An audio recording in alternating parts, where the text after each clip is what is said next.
हाँ भाई सुन ना, सामान लेके पहुंच। तू और बेबी बंदे पहले लोग जा, को भी कॉल कर तू दे। बाहर निकल। मैं अकेला हूँ भाई लोग से।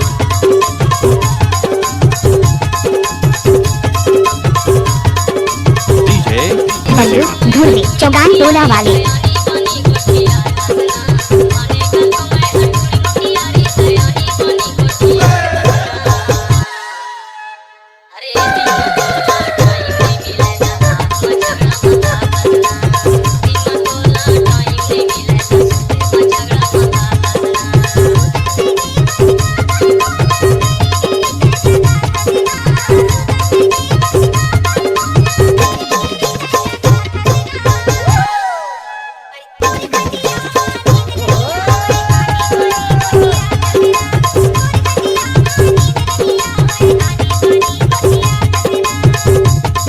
इस गाने को मिक्स किया है बल्लू धुर्वे माझा टोला वाले।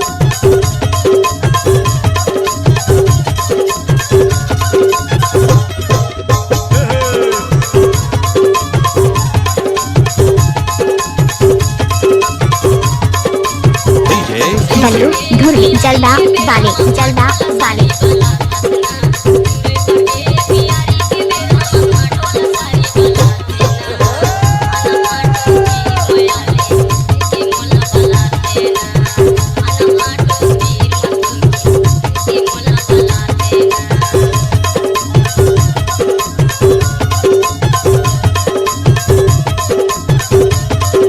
कैमरामैन जल्दी फोकस करो। कुछ भी बोल रहे हो है ना।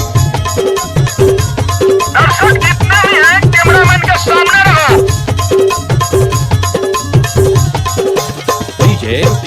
बल्लू धुर्वे चौगान टोला वाले।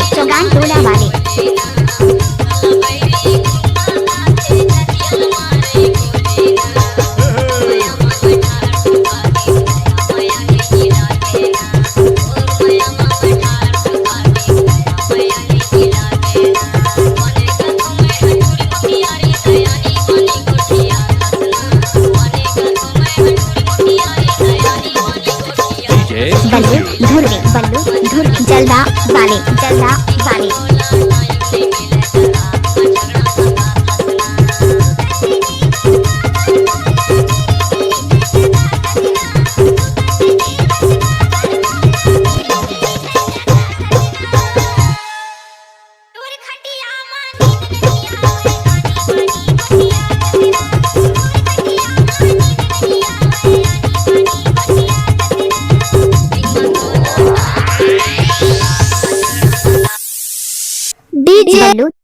बल्लू धुर्वे चौगान टोला वाले।